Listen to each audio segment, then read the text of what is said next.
go. All right. Welcome to our launch event for Laura Sibson's latest book, Edie In Between. And here's Laura, and we're here with Amanda Foody, whose newest release will come out in November. That's another young adult novel, All of Us Villains. So we're so excited to have Laura here for the launch of this event. I just finished the book today, and I feel like I was on this journey with Edie and watched her grow and grew with her. And I love a million things about it. But I'll let Amanda ask all of the questions. And at the end, we'll open it up to viewer questions. So feel free to comment as you're watching a question. And then whoever asks a question will get put into a little hat. And we'll pick a random person who will win a special prize, probably a bookshop gift card for Children's Book World Bookshop page and exclusive pins for the book. And with that, I'll let Laura and Amanda take it away. Hey everybody, we are so happy to be here with you to celebrate the launch of Edie, my new young adult novel. I met Amanda when she lived in Philadelphia, and we were both part of a kidlit group that would meet occasionally for drinks and snacks. But I feel like we really bonded at the Laurie House Anderson event. Do you remember that, Amanda? I do remember that. I actually was just talking about the other day because I have all my signed copies from that. Yeah. It was such a long line, and we saw each other there and we hung out. And that's when we really got to know each other, you know, waiting for like 45 minutes for that amazing moment of seeing Laurie House Anderson in person. And ever since then, you know, I've just been really struck by Amanda's work ethic and her kindness. And I love her writing. So when she agreed to be with me tonight, I was thrilled. I also just finished All of Us Villains, and it is amazing. It is Hunger Games with magic, which is so my jam. So I am psyched to be here tonight, and we're going to chat and have a good time. Yeah, wow. I am super, super excited to be here. I was really happy when you asked me. I finished reading Edie last week, and I could not think of a better read to sort of finish off the end of summer. It's such a summery read. I feel like it was just a celebration of the season, and I loved it so much. I mean, as Amanda said earlier, you really feel like you're part of Edie's journey, and so it's fun to be here and be part of Edie's publishing journey as well. But yes, I'll let you take it away with a reading, and then we'll be back. I'll be back with some questions. All right. So I am going to actually jump in. I'm not going to go from the beginning. And this is chapter 6. And what you need to know is that Edie is a 17-year-old girl whose mom has died within the year. She's from Baltimore, and she has been living with her grandmother on a houseboat on a tributary of the Chesapeake. And she is struggling with the fact that she doesn't have her mom anymore, although she does see her mom's ghost every day, and that causes her more pain than comfort. And she's also struggling with her magical heritage, which comes through the Mitchell lineage. She doesn't want any part of it. She's recently gone to see a cabin that she learned is part of the family legacy. And this has been kept secret from her, and she doesn't understand why it's been kept secret from her. So we're going to jump in when Edie is hanging out with her good friend Tess, who has lived in this town forever. And Edie has some questions. Hey, I have a question, I say. You said your family has lived here forever? Oh, yeah, Tess says. You should hear my grandpa. He said he can tell you the history about this whole place. Tess gestures down Main Street at the coffee shop with its window boxes overflowing with gardenias and impatiens, Al's Seafood with its rockfish on ice, and all the rest of the shops along this street. What about cabins? I ask. We come to a stop in front of the diner. You're wondering about your family's place. I nod. I went back there after our run the other day, and it was not normal. Whoa, seriously? Yeah. What have you heard? Well, Tess says, there have been accounts or urban legends or whatever you want to call them of peculiar things happening around there. I remember one story where a guy trespassed up there with his dog. He said they got a few yards from the cabin and the dog wouldn't move any closer, just kept barking and barking. And then there are other stories of people like our age or even in college who dared each other to sleep over in the cabin. One story goes that when they tried to get in the house, a guy was thrown like 50 feet backward. Nobody I know has ever even walked up the driveway. What happened when you went there? I blow out a big exhale. I can't even explain it. There were these shadows and it was so cold. Something's definitely not right. And I can't talk to Gigi because she told me not to go there. You know, Tess starts to say, Rhea knows a lot about this sort of thing. The girl who I ran away from the other night, I shake my head. Hard pass. Not in a hurry to embarrass myself again. I've got to go. Text later? She could be really helpful, Tess calls after me as I jog toward the marina. Tess's words about the cabin follow me back to the boat. While the guy getting thrown 50 feet sounds like typical exaggeration, the generally abnormal occurrences definitely track with what happened to me when I was there. While washing my hands, I noticed that those faint black lines that appeared on my palm when I held that rock have not gone away. In fact, I think they might have grown, which definitely makes me nervous. I take my time changing out of my running clothes because I need to ask Gigi about these lines on my palm, which means I'll also need to admit that I returned to the cabin. Based on how she reacted back in the perpetual woods, I better brace myself for a less than warm response. Gigi, I say after my shower, do you know what this is? I show her my palm. Gigi sets aside the herbs she's been working on to take a look, but her usual calm demeanor disappears. When did this start? I just noticed it the other day. I thought it would go away, but I think the lines are growing. Gigi presses on the spot and I feel a sudden and intense chill. Darkness begins to cloud around my vision. I snatch my arm back. Edie, it's very important that you tell me the truth. Where have you been? I look at the floor when I say, I went back to the cabin. You did what? Gigi's tone bristles with disbelief that I disobeyed her. I sense a surge of magic from my grandmother, but just as quickly she composes herself. I can only dream of having such control. You knew I wanted to go there. I read about it in Mom's journal, which you gave me. I thought if I saw where she spent summers that maybe it would help me with missing her so much, and you wouldn't talk to me about it, so I went on my own. Is that where you'd been yesterday when you arrived here so upset? I nod. I don't mention the strange rock. A little at a time seems like the best approach. I used Mom's unlocking spell, I say. Oh my gods and goddesses, Edie, you've no idea what you've done. She presses a hand to her mouth and paces. The canisters on the kitchen counter tremble in response to a flare of her magic. I didn't do anything wrong. I went to a cabin that belongs to our family.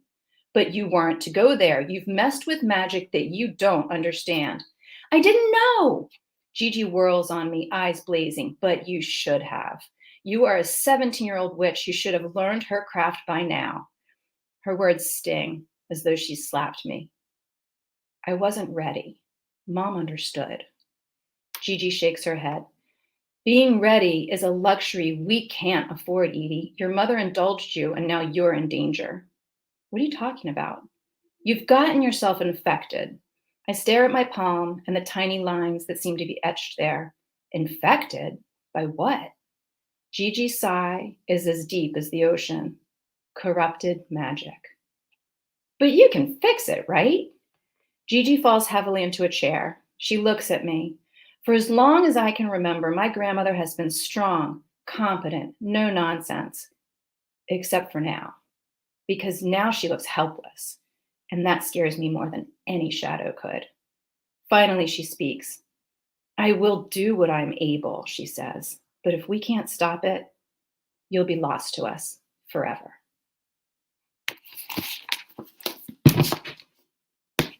Yay! I love hearing an author read their own words out loud. It's so fun hearing someone, read it the way that it is in their own head. I think that's really cool. Absolutely. Especially because I don't know if you've ever heard somebody read your writing out loud to you, and it's like not the way that you picture it in your head. I think it's kind of funny. So yeah, thank you so much for that. I want to jump into a whole bunch of questions that I have for you. I came up with these pretty much as soon as I finished reading the book. These are all the different things that I wanted to ask you or that I thought would be fun to talk about. So first things first, Edie In Between is your second novel, and The Art of Breaking Things was your first one. And I was curious, how is the process of writing that book and publishing that book, but how is it different? How is it the same? Yeah. And I kind of want to hear about this on your end as well. So for me, and you might know this already, Edie, or rather, The Art of Breaking Things was a 2-book deal. And so it was The Art of Breaking Things, which was a complete, novel that they bought. And then it was an unwritten novel, a to be named, I guess, novel. And so, for me, I had a fairly long road to publishing. I started writing, more than 10 years ago. And I wrote several manuscripts that didn't end up getting bought. And so with The Art of Breaking Things, I took a long time with it. I really felt like I wanted to get it, as right as we can get it, right? And so, I took years with that book, and I had beta readers read it more than once, and and I revised it a million times. But then with the second book, you're writing on deadline. And the one thing that I really loved about that process was that my editor and I really collaborated on what became Edie. I had gone through with my agent and my editor, like what would be my next project. And I pitched a couple of different things. And one of them was this story about two sisters who are witches who are living in this river town, and they're very different, and they're rejected by the town, and they have to hide their magic in order to stay alive. And then I also had the original incarnation of Edie In Between, which was a contemporary realistic novel. It was my creative thesis at BCFA. And it was about a girl whose mom had died and who was dealing with it in an unusual way, but there was no magic at all in that book. And it was Maggie, my editor, who came back and said, what if you mash these two things together? And I was like, So I, scurried back into my little writer cave and tried to figure out how I could merge these ideas, this one of, this girl who's struggling with the grief, with a girl who has magical abilities that she's not sure she's ready to embrace. And that's how, Edie was born. But, writing on deadline, it's a lot more stressful than writing when you have all the time in the world.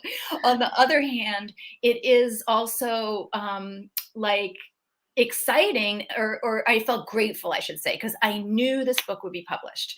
Unlike when I was toiling away on The Art of Breaking Things, this one I knew would eventually be out in the world. And so you do have, I think, a different mindset when you know for sure, it's going to be. Oh, absolutely. Absolutely. Was Daughter of the Burning City your first novel? Yeah, that was the first novel that I had published. It was acquired in a rather unusual deal, though. So it was, like your deal, it was acquired in a 2-book deal, and Daughter of the Burning City was a standalone novel. But the second book that was acquired was also fully written, and ready to go, and that was the beginning of a trilogy. So it was a 2-book deal, and then they bought the rest of the trilogy in an eventual second, other 2-book deal. And that was the Shades and. Yeah, that was the Shadowgun trilogy, which is all finished now. But yes, I completely relate to the different experiences of writing a book when you have all the time in the world and getting to go through the process with critique partners and just really letting it sit and marinate versus writing something on deadline. I feel like one of the most nerve-wracking parts of the process actually is that, the first time you work with an editor, you're presenting them something that, you worked so hard on, you've edited, you and your agent have got it to pristine condition already. And then that second book, you're like, I hope you like me now, because I'm about to show you. This is me, no filter, no makeup. This is the terrible first draft. Yeah, it is a very, very different experience. I find that you almost have to learn to be okay with a book being really terrible until it is done. Amen. And it just is that way. I love how you say this is me unfiltered with no makeup, because that is how I felt. I was so terrified to send that first draft of Edie to Maggie, to my editor. I was just like, oh, is there any possible way she can renege on this deal? I hope not. No, I actually literally just had this experience last week. My kids series, which is this long ongoing series, I actually, for the second book, it wasn't written ahead of time, but I may as well have had all the time in the world. I wrote it really fast. I did actually have several rounds with critique partners. Like that never happens on deadline. And I think could only happen in middle grade when books are half the length of, YA. And but the third book gave me a lot of trouble. And so I have the draft was supposed to be due around Labor Day, but I emailed my editor a week ago and I was like, I know I've never done this to you before, but I'm really stuck. And I think we should talk ahead of time. So I'm sending her this book that has like brackets in it, scene to come and like all that kind of stuff. And it's nerve-wracking. I have a really good friend from BCFA, and I'll never forget her saying, your editor is contractually obligated to help you through this process. Yeah. And it was so helpful to me. Like that is what we're there for. And for me, Maggie loves the collaborative process. And so she loved getting on the phone with me and talking through the knots and trying to figure out some of the plot points. I'm better at, I think, the emotional stuff than concrete plot. And so that was the sticking point for me. It was like, what? I know what this girl feels. What is she actually going to do for 300 pages? It's so funny. My editor and I, exactly, I think the reverse. I am like such the plotting person. I'm turning in my outline to her next week, and I actually just finished working on it today. And it's entirely on Excel because I'm that person. Yeah, I used to be an accountant. And I really, the only thing that I've managed to carry over into full-time writing is that I continue to have a fondness for Excel, and I do all of my outlining in Excel. That is 100% an accountant thing. My husband loves Excel. He can do incredible things with Excel. If I could write my novels in Excel, I would. Like, let's be clear. Like Scrivener is fine, but yeah. So I am the very plot-heavy person, and she is the one that comes in and goes, like, "Why is your character doing this?" And I'm like, "Because I have to. I don't know." Yeah. So. Yes, I very much relate to the much more chaotic sophomore novel process. Yes, very, very much so. So the next question I wanted to ask you, well, you've kind of already answered this, is I wanted to ask about your inspiration for it and like what changed about your original vision for the project over the course of writing it. I can actually chime in on that because although I told you like how this came to be, the original inspiration for the original Edie, the grief narrative, it came directly from my mom. She had lost her dad when she was 18. And as I was raising my kids, this was years ago, it started to hit me like, what was that like for her? What was that like for her to have lost her dad when she was so young? And she said that she went to a lot of parties. She said, I didn't know how to deal with it. And I just went to a lot of parties. And, he died right around Christmas. There were a lot of parties at that time, New Year's and all that kind of thing. And something stuck with me about a girl navigating grief in a way that didn't seem typical or didn't seem like what we might expect. Right. And so that was the spark. The inspiration for Edie. But then, of course, how it changed was adding the magic. And then, pulling in that whole plot line with the scavenger hunt was just, the little thing, adding all the magic. Yeah, Speaking of which, I'm going to try not to spoil either of our books, but I noted that we both have stars that play an integral part in our storylines for All of Us Villains and Edie In Between. Yeah. It's, I've kind of always thought of stars as being one of those things that they look magical, even as like a kid, you look up, it's like kind of the most magical sight I think you could view on a day-to-day basis. And I think that's why so many writers somehow pull it into their magic systems because, I don't know, I look out my window, there's not a whole lot else that looks quite as cool as stars do. That's so true. Your magic system was incredible. It was so fully realized in All of Us Villains. Oh, thank you. Really impressed with that. Yeah, our inspiration was we wanted, from the very beginning of writing this book, which, as Amanda mentioned earlier, is kind of a Hunger Games with magic, I think. Or, I'm sorry, you mentioned that earlier. Anyway, we were incorporating a lot of nostalgia into the idea of the story, because both Christine, my co-author, and I grew up during, the era of the Hunger Games, Divergent, Harry Potter, Twilight, these, big titles. And we came upon the idea of the Death Torment purely based on nostalgia. And so we crafted the magic system in a pretty similar way. The idea of spells, it kind of threw back to the old like witch and wizard sort of magic systems, but we put our own spin on it. So yeah, I feel like combining something that's really familiar like that with pulling in a little bit of originality and a different twist is a really good way to build something complicated without having to go into the territory of overwhelming the reader. Oh, that's such an interesting way of approaching it. I love that. Yeah, I've often thought with fantasy novels, like my novels are high fantasy, meaning that the world is like also entirely make-believe. And I usually have a kind of rule in my head, or at least like a parameter I set for myself, that you can only be so weird in so many different ways. You have to kind of pick. Otherwise, it gets really complicated. It becomes a really big pill to swallow up front. And so, where are we going to play with what's expected, what's typical in fantasy, and where are we going to be kind of more original and make the reader have to like, wait, okay, this is different. This isn't what I was expecting. That is so cool. I was using a sort of Celtic mythology base when I was thinking about the witches and like their relationship to nature, and their different talents that they had. But I wonder if I could have actually increased the weirdness factor. I'm going to think about that in my future books. I really liked the magic system in your book. And how did you go about researching all of that? I researched, so many things. I did research Wicca, as well as Celtic mythology, the gods and goddesses, of old Ireland. I researched herbs, herbal remedies. For Gigi is all about herbal remedies. So I had a whole book on that. And tarot. I have like 3 tarot decks now and at least 2 books on how to read tarot. And I think it's so much fun. And I love, the art. The cover is by Lisa Sturl, who created this tarot deck.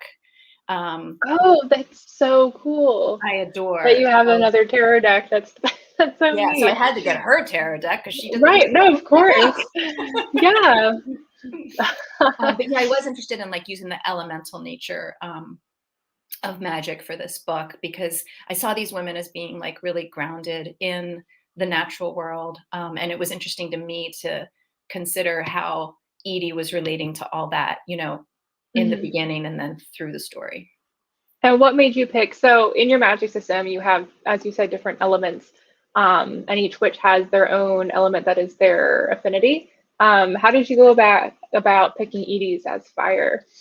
It was sort of a process of elimination because, so here again, Gigi's talent with plants is also inspired by my mom because she can grow anything. And even when I like started like my very first manuscript that had witches in it, had this element in it. It had these, the grandmother had this talent with plants. And in that one, the mom actually had a talent of healing people. But I decided like maybe along the lines of what you were saying in terms of building a magic system, like that felt disparate to me. So I thought I'm going to keep them all related to nature. So I gave the mom water because she felt like that to me. Mara just felt like very fluid and easy, and she just felt like water. And for Edie, I knew from the beginning I wanted her to be reluctant around her magic, and so giving her fire seemed to make sense to me because it is, kind of a scary thing anyway. Yeah, absolutely. Yeah. So yeah. So one of the other things, and I remember messaging you about this, one of the things that immediately struck me when I was reading Edie is how vivid the setting was of the Chesapeake Bay region of Maryland. And you said how you spent a lot of summers there growing up. And so I was really curious what the process was like to integrate an area that you're really familiar with that has a lot of nostalgia for you and bring that into the story. Thank you so much, first of all, for saying that, because I worked really hard on the setting. Oh, good. And all of the first drafts were just from my memory of the place, and I hadn't been there for decades. But we did spend summers camping on a tributary to the Chesapeake called the Magothy River. It was a piece of property that a member of our family owned, and we camped on it. And that's where I learned to swim, where I learned to canoe, where I learned to tie fishing knots, where I learned to crab. Like, we did all these things there. And I have the best memories of my uncle and my mom and all of their friends, congregating there, and all of us just having a great time singing around the campfire, that kind of thing. And so initially it all came from those memories. But then it was like toward the end of the drafting or editing process, I felt like I really needed to kind of focus in those sensory details. So I went down to Maryland, and my mom and I took a road trip back down there to this area that neither of us had been for so long. And I just kind of soaked it in. I took a lot of pictures, and I walked around, and I just sort of like felt what it was like. And then we ended up at this marina where my uncle used to house his boat, because he said, oh, if you go there, you'll be able to get close to the water and really get a feel for that area. We struck up a conversation. My mother struck up a conversation. If you think I'm friendly, you should meet my mother. She struck up a conversation with this woman who turned out to she went to high school with me. I hadn't seen her in all these years. And so she and her husband invited us out on her boat, just like that. And so we went out on the boat on the Chesapeake. They took us all around. And then I really got that feeling, like being on the water and smelling it and seeing the houses on the river's edge, and birds nesting in their nests. It was exactly what I needed. And even though, as you know, a lot of those details don't make it into the book. But hopefully, if you're doing it well, like, the sense makes it into the book, right? Mm-hmm. And so you're telling me that I did that, and that makes me feel really good. No, absolutely. Like, right away, as soon as I read it, I was like, oh, she's from there or something. Like, it was very clear that you were really, really familiar with the area. That's very hard to do. Also, kind of boggles me, since I just make up all of the places in all of my books. Yes, I cannot imagine going through the research process, or that kind of process for coming up with a setting. I feel like that would be so difficult. Let's see. So one of the questions I wanted to ask, another thing that struck me right away that I really loved about the book is there are just a lot of really amazing female characters and female relationships in the novel. You've got Edie and her grandmother, Edie and her mother, and you can also see the relationship between Edie's mom and her mom, Edie and her friend, Edie and her love interest. There is just so much. And so I was curious if this is something that you set out to do purposefully, that you knew going into the project that this is what you had in mind, or is that just something that organically developed over the course of writing it? I knew that I wanted it to be about that intergenerational relationship between Edie and her grandmother, and a relationship that maybe starts tense and then becomes something different. And I also knew that I wanted to show Edie's relationship to her mother, who she'd lost. But the friends showed up. The friends showed up. Tess showed up, and Rhea showed up. And like, that happens sometimes. And then I fell in love with this trio of girls. And I had the best time, relating them to one another and letting them help each other, or mostly Tess and Rhea are helping Edie, through her journey. And by helping her through her journey, helping her heal, or kind of accept, where she is. So it wasn't intentional for all of those elements to be there right from the beginning. But as I was drafting, it became important to me. That's so awesome. Yeah. I love it when things like that. I think sometimes books, there are a number of things that, of course, you set out to do ahead of time. It's part of the vision, it's part of the inspiration, but there is just as much, if not more, that I think always ends up developing over the course of writing the story that ends up feeling just as important to you. Yeah. I think that's one of my favorite parts about writing. Even if I meticulously plot my books ahead of time, there's still probably more than I even thought that I uncover over the course of writing the book. Is what makes it. I don't love drafting, but it is what makes drafting really cool. Another question I had, So Edie plays a little bit with storytelling structure because most of the novel is narrated through Edie's first person point of view. But we also get to see her mother's perspective through her mother's journal entries. And it was that journal when she was a teenager. And I was curious, what was your inspiration for telling the story that way? And was it hard to tell a story that way? I've never told a story with structure like that. And it strikes me as kind of intimidating. Yeah, it was. So I don't know about you, but I feel like with each of my books, I do kind of set a goal for myself of something that I want to try in my writing. And so my very first manuscript was dual point of view. In The Art of Breaking Things, I had these flashbacks that were interspersed to very particular moments.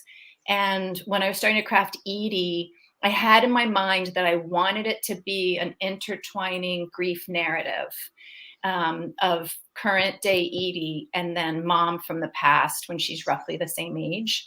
And so it was like a goal I set for myself as a writer. Like, can I do this? Can I make this work? And then, of course, the journal entries, Mara's journal entries, end up being very important. I don't want to spoil too much, but end up being very important to the plot of the book, right? Mm-hmm. But I will say as well that early on, my agent, who had lost her mom not too long ago, she had urged me to write more scenes that would show Edie's relationship to Mara. And so part of that also came through those journal entries so that you could get to know Mara better. Right. Oh, that's awesome. And I always imagine that one of the most difficult parts is simply balancing. I think balancing alternating chapters and things like that is really tricky to do. And timing everything perfectly so that the next journal entry is relevant to the next Edie chapter and things like that. Oh, It's yeah. really tricky. It's hard to balance. I totally, I moved them around, in like the line edit stage. And then in the copy edit stage, my copy editor caught that I'd screwed it up. Like toward the very end, I'd broken a Mara chapter in half and ended up messing up the narrative structure toward the end of the book, which was, not okay. So I had to go back and like figure out like, how can I reveal this bit of information where it needs to be revealed, but also, have these chapters falling where we need to fall, that, have them fall. So yeah, it definitely was. It was very tricky. Very tricky, yeah. I enjoyed writing them. I really enjoyed writing them. I think, to me, if you like, I feel like you gain a lot from Mara's point of view, and I loved writing the Mara chapters. But I do feel, and actually, I'd like to know how you feel about like with All of Us Villains and also Ace of Shades, because I do feel like there is a possibility of losing something in the main narrative when you're always switching. And so, like, how do you balance that? How did you balance that in All of Us Villains? Like, to make sure that you were giving the reader enough information about the character and the events, but knowing that right away you were going to need to change to a different point of view. Yeah, so most of my books, not all of them, but most of them have been multiple POV. The most I've ever written in one book is 5. All of Us Villains was 4. And yeah, it is very challenging. I think it does help significantly if your characters interact with each other. So even though you might cut off a scene with one character, it's still the same scene. It's just now another character is narrating it. That definitely can help. I would say the biggest issue that we've been running into, Christine and I, in writing the sequel of All the Villains in particular, is simply the chronology of it. If we have one character over here and that character is like, there's no reason for them to be waiting. Like day 1, day 2, 3, they're ready to go. The other character, they might need time to do what they're doing. And then it's like, well, how do I balance those 2 pieces of the story? I would say that that's the most difficult part. But as tricky as it is to write multi-POV, I also find that once you do it, it's kind of addicting and it's very difficult not to. Because you're always like, well, what is that character thinking? It adds so much more depth into a story when you can see not just a character through, their own mind and how they perceive themselves, but then you get to see how another character perceives them. Yes. More depth to the first character that you had, and then it adds more depth to the other character that you were adding. It's a very addicting rush. Yes. I really like it. Yes. I can see what you're saying though, because like in Edie, they're two separate storylines. They're not interacting with each other. So so I have Mara's storyline that I need to make sure had its own arc, and then Edie's storyline needed to have its own arc. But then they needed to spiral around one another. Yeah. But it's true with yours, and I just finished it recently. You're right. Like we break off from one character's moment, and we might go right into the character they're interacting with. Right. Yeah. And then you can see the nuances of their character when you do it that way. Yeah, it's that's very, very fun. And then my last question before I think we move into like a lightning round, I think. Okay. Would be if you could give us some hints about what you're working on next. Oh, wow. I knew this question was coming, and I don't think I have a great pitch, but I am working on another YA with paranormal elements. And in it, a group of friends at an elite old private school in Philadelphia summon an urban legend that's connected to their school, to the history of their school, with the expectation that it'll grant them wishes. But it all goes terribly wrong. And there's danger, but there's also kissing. Because you see, a ghost hunter comes to town, and more will be revealed, hopefully. Oh my gosh, a ghost hunter love interest. I love that. Also, I don't know what you're talking about. That pitch sounded perfectly polished to me. That's how I pitch all my books too. It's good, but it goes bad, and then there's kissing. There's always kissing. Like you're doing more paranormal, fantastical elements in your stories too. Yeah, that's actually my first love. And I see so many good friends in the chat, and they can probably echo this. Like, fantasy was always my first love. But I also love contemporary realistic, and The Art of Breaking Things was in my heart for a long time, and needed to be out into the world. But I really love infusing our real world with a little bit of magic. That's my sweet spot. Yeah, absolutely. That's awesome. Okay, so the lightning round. I didn't look at these because I wanted to be surprised. I understand up front if your answers are more than one answer. Or Okay. one word. That's allowed. We write novels, it's expected. So my first one, some of these are inspired from the book. Favorite ice cream flavor? Chocolate chip. Ooh. What element would you consider your own? Ooh. I'm gonna go with water. I feel like I'm seriously drawn to water. I love water. I love to swim. I kayak. I'm gonna go with water. What is your favorite music to listen to while writing? That is such an interesting question, because for almost all of my books, I listen to alternative, alt rock. Mm-hmm. But for Edie, I listen to jazz. I don't know why. That's so funny. And I'm not I couldn't even tell you story in my head. I couldn't even tell you a jazz musician's name. I think it was more like the sound of it worked for me while I was drafting. Yeah. No, I get that. I've had books that, some book series that I listen to this type of music, and then I have other ones where I listen to a completely different genre. And the next was, what's your favorite music to listen to while running? Because you like to run like Edie, right? Oh yeah, I'm definitely an alt rock girl. If Edie were adapted, do you picture it more as a movie or as a television show? Ooh, I could see it as a short series. That would be awesome. I love that the short series are kind of coming. They're more popular now. Yeah, than they used to be. I think I really like them.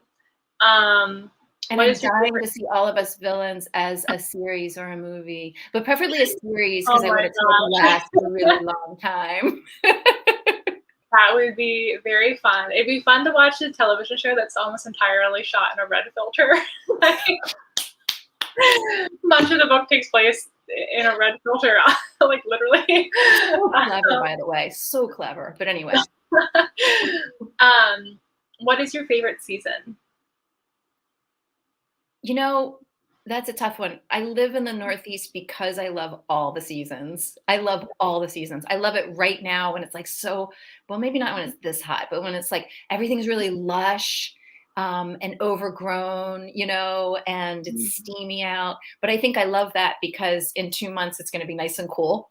No, But this weather right now, like this is how I imagine much of Edie would have taken place in like this hot, steamy, right. That overgrown. humidity. Yeah. Yeah. Oh yeah. People hate on this time of year, but I don't know. I feel like it's a necessary time of year. I also love the smelling the people grilling outside and the lightning bugs. And, Yes, exactly. What is your favorite kind of seafood? Steamed crabs. Got to be steamed crabs. That has to be the answer. I think I would agree with you too. Have you had them? Okay, I have had Maryland blue crab, and admittedly, I think I'm more of like a king crab or snow crab person. Okay. And Cajun style is probably my actual favorite, but I do love the classic butter and Old Bay. You can't go wrong. You can't go wrong.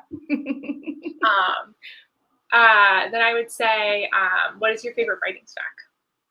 My favorite what? Writing snack.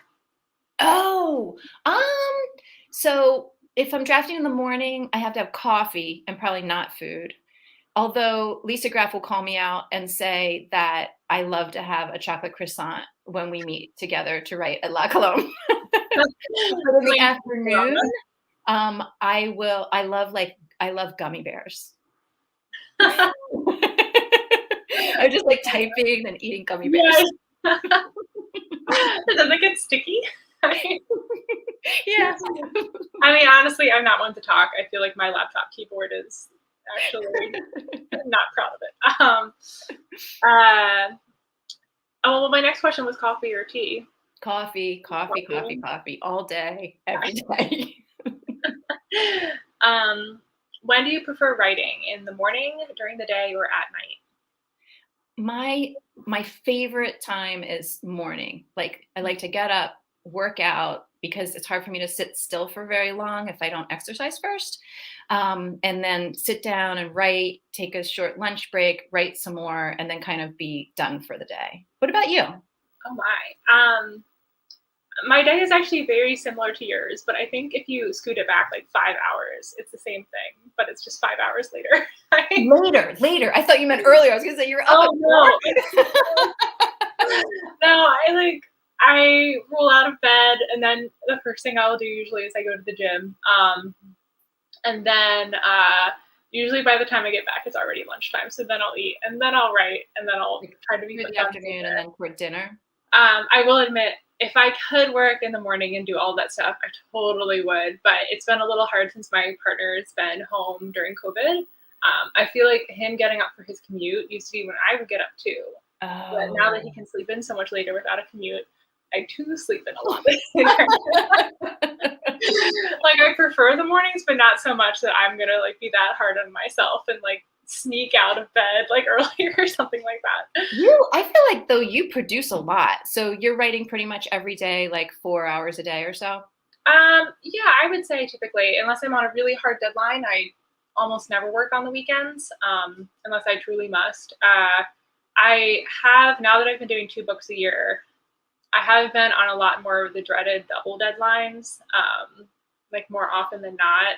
And those typically, if I am going to get up early, drag myself to the gym with the early crowd so that I can have the full day, that's when I'm going to do it. But I won't be happy about it. No. My next question is, do you consider yourself to be a plotter or a pantser?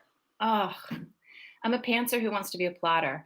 But I started reading this book, and it might change my life. I'm not sure yet. We're going to see.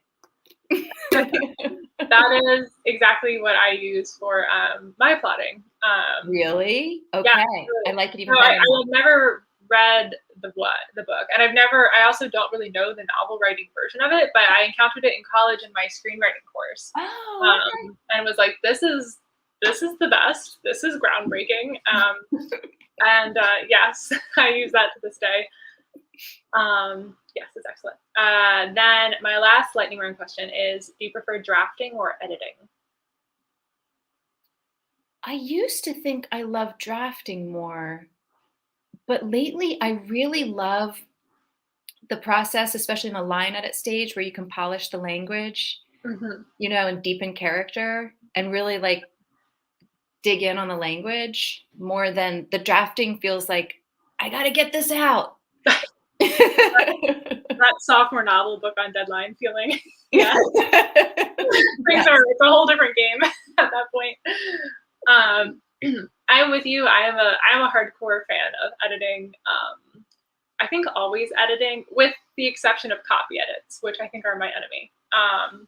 Apart from that, I love the editing process. When the words are on the page, I love playing with the prose. Yes, all of that is absolutely my favorite. And I'm now actually hitting the time of year. Weirdly enough, even though my two books come out in two completely different seasons, one's a fall book, one's a spring book, uh, publishers have their own internal schedules of when they like books to be complete. And one likes it done really early, and the other one likes it done kind of late. So they're actually on completely synced editing schedules. Kidding. Yeah, like truly synced editing schedules. Like they'll probably both be due to copy edits within about a week of each other. That's bonkers. So I'm now reaching the part. So half my year is like, this is the drafting half of my year for both books, and then now I'm reaching my favorite time, which is this is the editing time of year for both books. While you're planning a wedding. More deadlines. Yeah. I think I'm actually seeing a question in the chat. Do you think we should pivot to questions? That was the end of my lightning round. Let's do it. Oh, all right, let's go. So just to remind folks who are still with us, people who ask questions. Oh, look at that. Amanda Trotman has put it in a billboard right there on the bottom. You can win a gift certificate to Bookshop and these cute little pins. Wait, they're on this side. These cute little pins. So let's see what questions y'all have. I see one from Lisa Light. How did Edie get her magic? So in the Mitchell family, the magic flows through the women in the family. And so Edie inherited her magic from her mother, who would inherit it from her mother. Do we have any other questions? While we wait for people to comment their questions, I have a quick question. My question for you is that in your research of Celtic mythology and magic, did you come across fairies at all? Oh, yeah. And how did you decide to not include them, or maybe them, but not? I love fairies so much.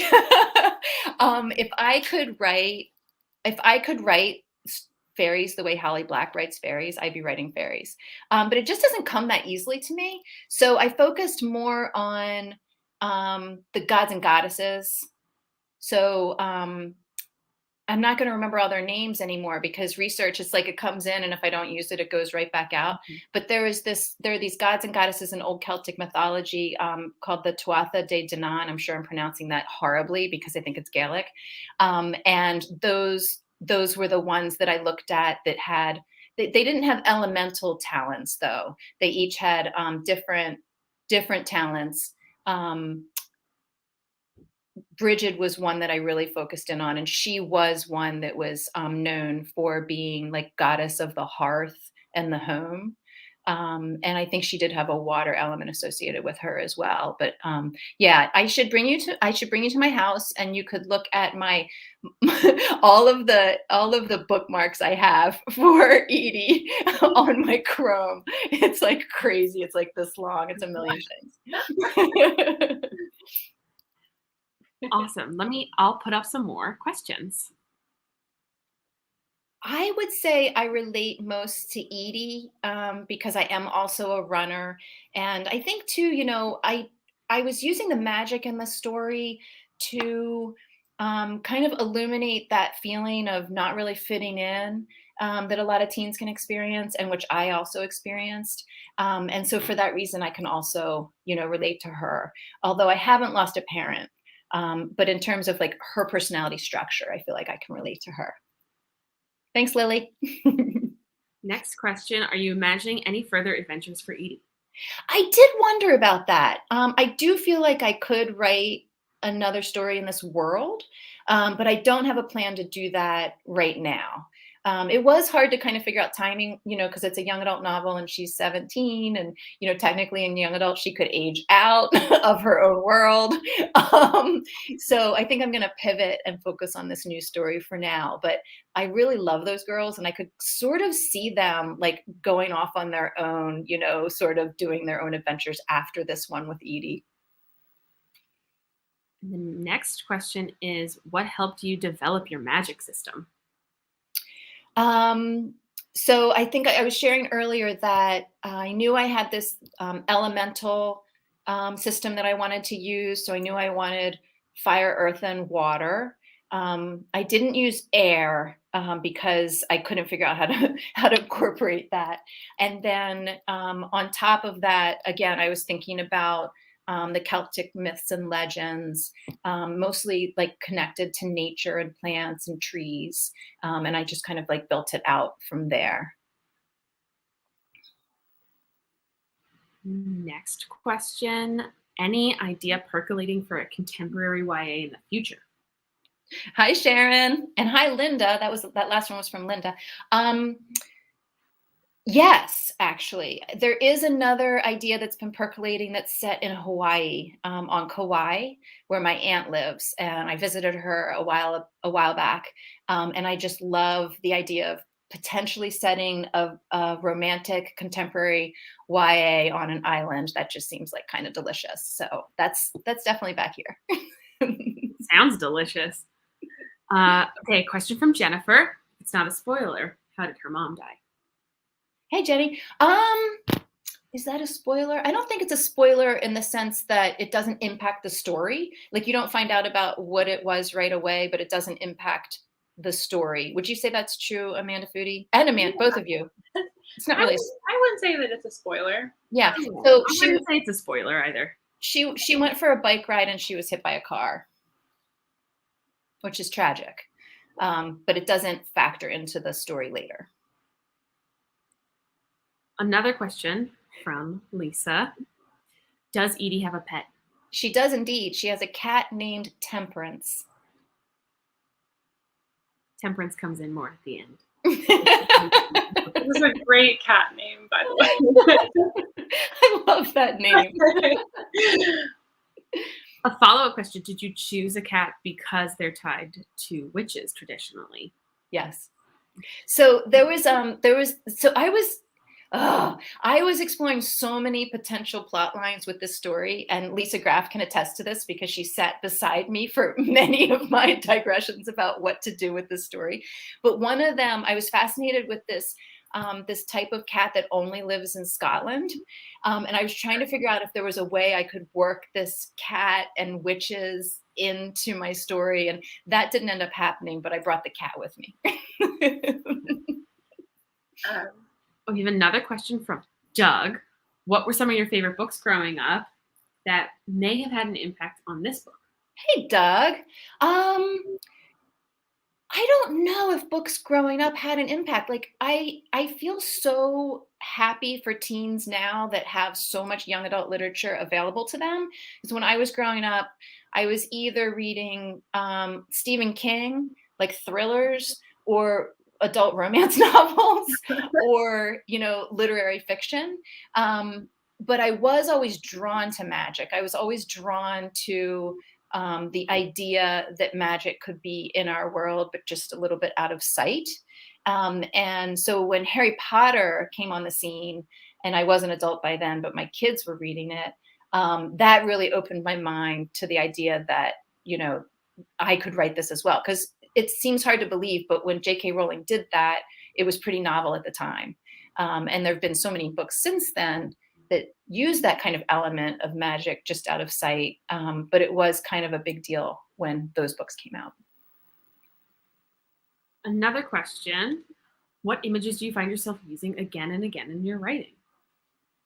Ooh, I'd almost have to ask like my beta readers, like Linda Washington could probably answer that question for me. I'm really not sure. And especially because The Art of Breaking Things was such a different type of book from Edie In Between. I do think I have similar themes. I love to write about girls that are learning to find their power and take up space in their worlds. I love to write about that kind of empowerment. But in terms of actual images, I'm not sure I could put my finger on something that I go to again and again. But feel free to chime in, anybody who's read my books. Could you pick like maybe your favorite images from Edie that you used a lot in Edie that you liked to bring back? Well, in Edie, I was working on sensory details probably more than images. So in Edie's chapters, I wanted things to feel warm and hot and lush. And in Mara's chapters, I wanted it to be fluid. I wanted there to be a lot of words about water and words that made you think about water. So I was trying to infuse the chapters that way. I don't know if it came through, but that's what was in my mind. And I had like a whole list of words beside me to kind of like inspire me, but then in the beginning to inspire me, but in the end to make sure I wasn't like duplicating them too much or using them too much. Cool. All right, we have a couple more questions coming in. What is your earliest memory of your interest in magic and witches, and how did that influence the flow of your story?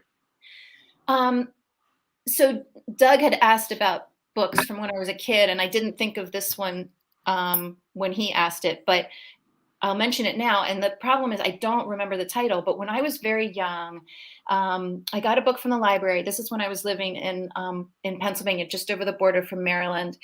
And I got a book from the library that it was a bunch of short stories that were like fairy tales, but they weren't Grimm's fairy tales. And there was this one that's always haunted me and stayed with me about a woman who she greets the main character who's lost and helps the main character find her way. And as she's walking away, the main character sees that she has a tail. And I loved that story. I just thought that is the coolest thing ever. Like, this woman seems like a normal woman who's here to help, but maybe she's actually a fox. We're not sure.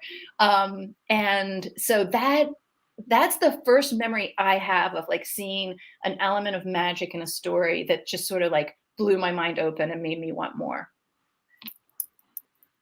That's a really cool image. Oh, so cool. I've looked for this book, but without knowing the title, I can never find it. It's almost cool that it's mysterious, though. That's true. I might be disappointed if I found it. You're in your mind. So Laurie Morrison wants to know if you could give any advice to past Laura who was drafting Edie In Between. What would that advice be? Laurie, you could give me the advice probably, and Cordelia and Linda. I think the advice is it's going to be okay. You know, like you get in the weeds and you're not sure the thing is any good, and you're not sure the plot makes sense, and you're not sure people are going to love it. And always what I want to go back and tell my past self is it's going to be okay. It's really going to be okay. And yesterday with all the outpouring of love and support for Edie, I could see it's going to be okay. You know, I love this book. I love these girls, and I'm really hopeful that they're going to get into the hands of teens who will love them as much as I loved writing them. Awesome. Well, we're about at the end of our time. So I'd like to remind everybody that we still have a couple signed copies of the book at Children's Book World. If you want to pick up a copy, you can go to our website, listed down here, and fill out a form or use our online order page. And you can also get copies of Amanda Foody's book. You can get Wilder Lore. When does Wilder Lore when does the second Wilder Lore come out?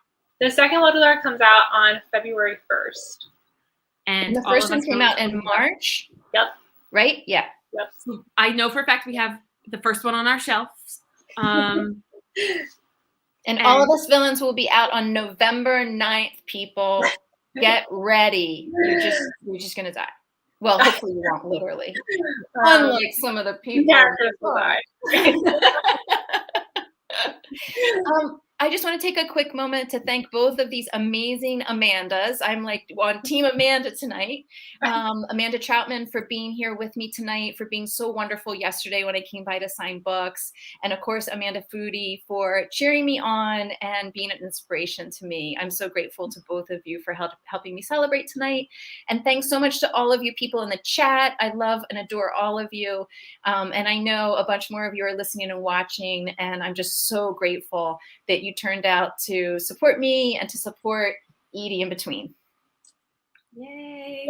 Congratulations, Laura. Congrats. Thank you. All right. And with that, we'll sign off. Oh, how will we let the person know? Yes. So I did a little number generator. I assigned numbers to everybody who commented, and the number that was pulled was number 2, which was Jenny Wells. So yay, Jenny! Very exciting. Right. I think we actually have Jenny's contact information at the store. So if not, I'll find you. Oh, and I know Jenny well, and I have her information, so I can also get the gift certificate to her and the swag to her. Amazing. So Jenny, that's coming your way. Thanks for questions. Yay! Thanks, everybody. All right, don't forget to get your copy. Bye. Thanks. Congrats, Laura. Woohoo!